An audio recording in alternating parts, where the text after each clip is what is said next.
So today is the day where Trump meets Putin in Alaska. Before we dig deeper into it, I want to make sure that we all know who we are actually talking about. So let's ask the question, what does Putin and Trump have in common? First off, both are the world's most idiotic, revolting, and cold-hearted people that have ever came to power in modern history. Both are morally bankrupt and completely incompetent of leading a country. Both are criminals and responsible for many lives lost. It is clear that this unfortunate meeting we are seeing today, and that has been announced under the pretense to end the Ukraine war, has really very little to do with this terrible war. A war that, to make this absolutely clear, Putin started completely unprovoked. Under any normal, capable administration, such a meeting would have been carefully planned and prepared by capable people, and such preparation would have taken time. But this is not the case here. Trump sent his idiotic and unqualified special envoy, Steven Witkoff, to set the stage for today's meeting. Witkoff was unable to communicate clearly, misunderstood stuff, and came back with a tohuwabohu of incoherent mutual understandings, to the point that the US, close to the meeting, suddenly had to walk back what he said before. A gong show. So given the ridiculous preparation and setup of this meeting, the question needs to be asked, has Putin already won? Why I'm asking this? Well, Putin, a man believed to be responsible for the death of many opponents and critics, and of course indicted with war crimes, is meeting Trump on American soil, without any concessions on his part. This in itself puts Putin already in a huge winning position. Let's take a listen what Senator Murphy had to say about it. Well, the first thing that's happening here is the welcoming of Putin back into the order of major mainstream nations. He is visiting the United States for the first time since he became a war criminal. He is standing with the most powerful person in the world, and it is a sign from Donald Trump, essentially, that all is forgiven. And so this is a big moment for Putin because he essentially is being legitimized in the eyes of the United States and in the eyes of the world. We know there's not going to be any major peace deal here, largely because one of the parties to the war isn't at the table. You can't sign a peace agreement if Zelensky isn't there. And so there's not going to be any breakthrough. And my worry is that, well, the photo op in and of itself essentially legitimizes war crimes, telegraphs to other autocrats or evil men around the world that they can get away with murdering civilians and still get a photo op with the President of the United States. It could get worse. But what if Trump and Putin have their own agenda? An agenda that has nothing to do with the war, but it's only a pretense for the meeting. The world knows Putin has a truckload of dirt on Trump. Much more than just the Epstein files. Perhaps several embarrassing and damaging information, or it has to do with Trump being deeply indebted to Putin. One way or the other? Is there a possible land grab a la Gaza in the making for Trump? By giving Putin what he wants? Trump has already said the unthinkable out loud. To clear the Gaza Strip of Palestinians and build a beach resort for the ultra-wealthy. Whatever it is, for whatever reason.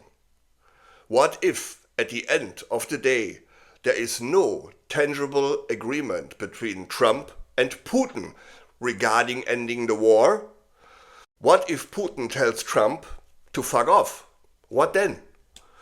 We all know that this leader of the free world is really a weak, powerless something.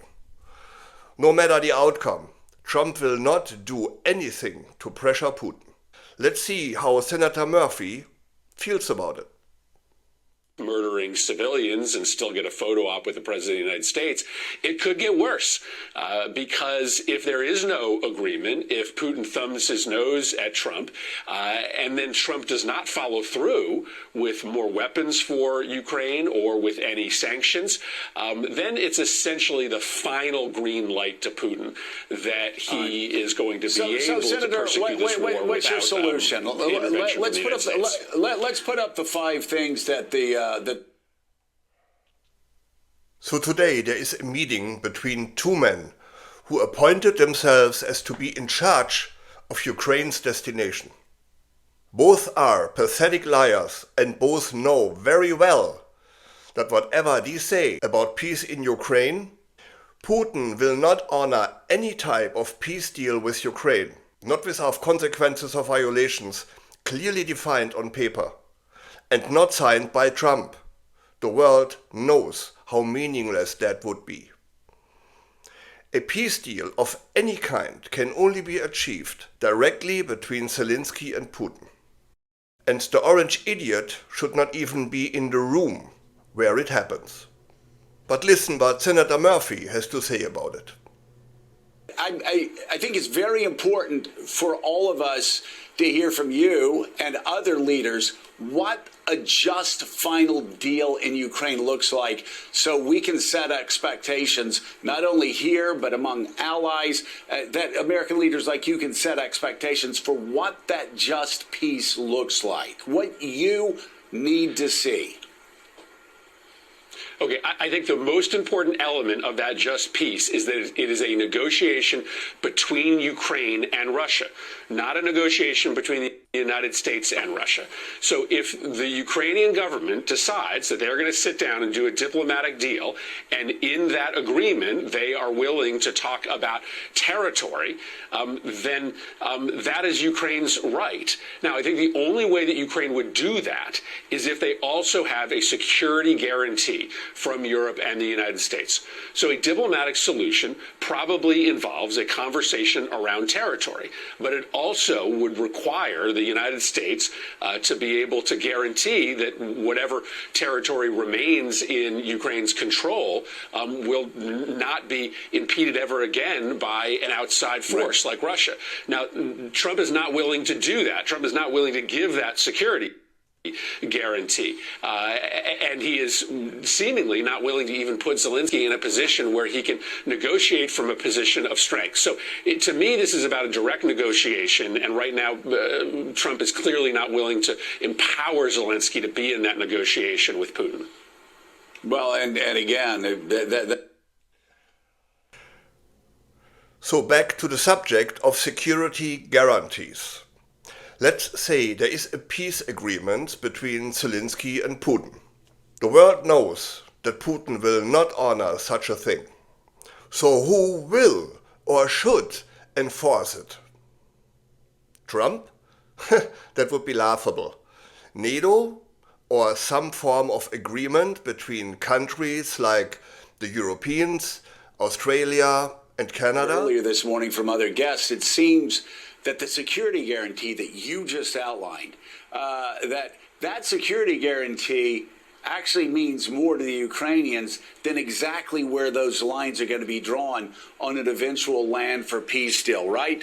Because nobody trusts Vladimir Putin. And so let's talk about the security guarantee. It's not going to be NATO. I know there are many people that say it has to be NATO. That's just not going to happen. I mean, that's been a debate in U.S. foreign policy circles, as you know, for the past 10, 15 years. What is a quasi-NATO security guarantee? What is the middle path to a security guarantee that sends a message to Vladimir Putin that we did during the Cold War, where we had enough troops in West Germany that if the Russians went in and killed them, that was a tripwire and we were in the war. Yeah, I guess I don't concede that there is no way that in the aftermath of an actual diplomatic agreement, you couldn't have either a NATO guarantee or a guarantee that was jointly made between the European Union and the United States. I don't know that there is some halfway measure here. Ultimately, someone has to tell Russia that if they invade Ukraine after a peace agreement, that there is going to be a consequence. I don't know that Europe can do that on their own, so the United States is going to have to play some role in that guarantee to protect Ukraine after an agreement. I'm just saying it may not be called NATO. It may not be called NATO, but yeah, I gotcha. is EU membership with the United States backing, is that an adequate security guarantee? And there is another scenario that comes to my mind. How would the world, again, European countries, Canada, react if there would be, instead of bilateral agreed peace agreement, just a land grab by Putin, sanctioned by Trump? Especially given that we even have this terrible situation only because in 1994 the US persuaded the Ukraine to give up their nuclear weapons without any sort of security guarantee. This unfortunate agreement is known as the Budapest Memorandum. And we all know what happened in 2014. Russia annexed Crimea. The world was stunned, but no one did anything.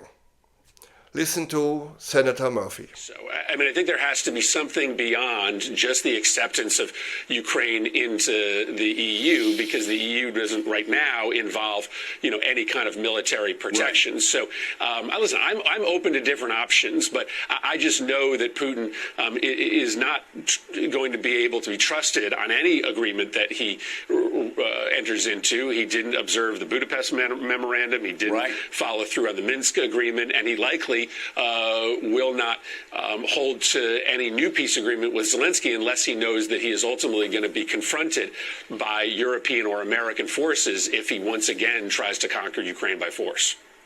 By the way, I'm glad you brought up the Budapest Memorandum, because I think it is so illuminating on why the Ukrainians have no reason to trust not only Vladimir Putin, but the entire world community.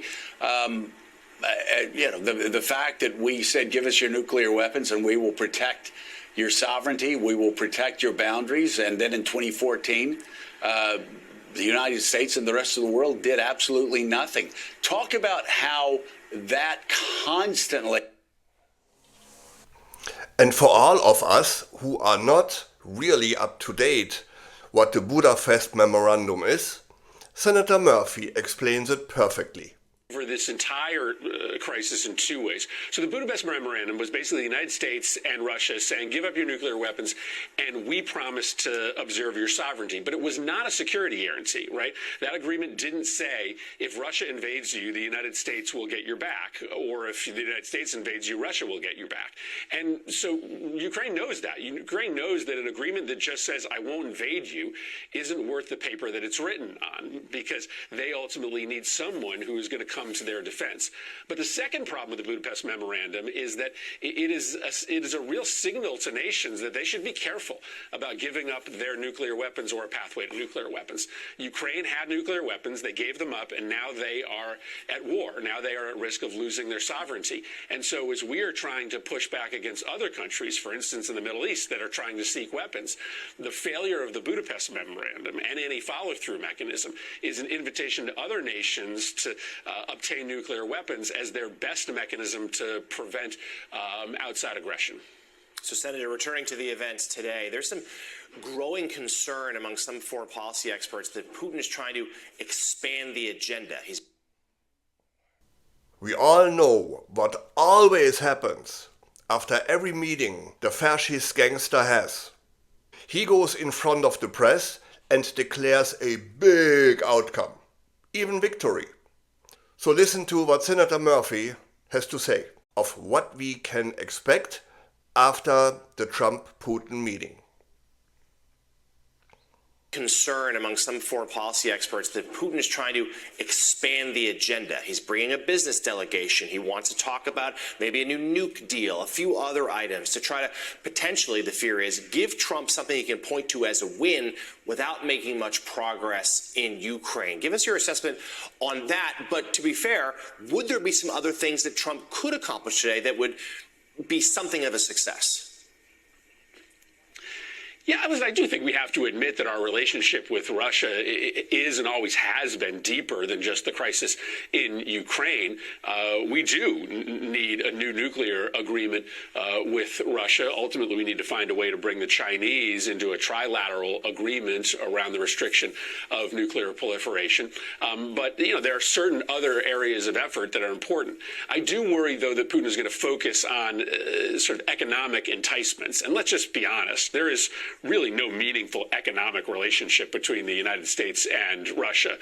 We are not saving the American economy by opening up new trade routes with Russia. So if you hear headlines coming out of this summit that Trump has secured new economic investment commitments from Russia, that's a sign that Putin has pulled one over on him. If there's a commitment. So, whatever the outcome this day will bring to the world, one thing we know already with certainty. Today's unfortunate meeting is a security threat to the world. It weakens the United States of America because the fascist gangster in the White House and Putin admirer gives Putin recognition and validation. By doing so, Putin has more power than he ever had over the last 20 years. Please let us know in the comments below how you feel about the meeting today. We read every thought and your stories you have to share. For more real news, facts and viewpoints to counterbalance the demagogy of the right-wing media, please like and subscribe.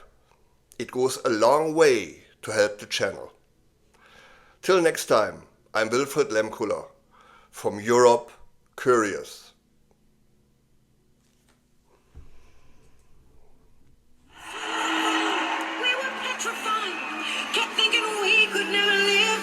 You by our side, and we spent so many nights thinking how you did us wrong. Now we've banded all together. Your tariff made us strong, and so you're not so great. There's not a snowball's chance in hell will be your 51st state.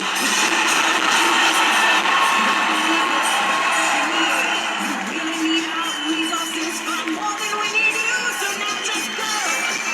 Walk out the door. We do not need you. You're not welcome anymore. Weren't you the one who instigated these trade fights? You'll soon grow to regret it when we turn off your lights and it does. We will survive. As long as we can think and what we know will stay alive. We have all we really need. We can live without your greed. We will survive. We will survive. There's been a change. It's time to know. We're not that fledgling little country stealing all of you. We are now a nation proud that is happy to be free. You didn't realize you gave us our own identity, so now just go. We will survive. As long as we can think and what we know and stay alive.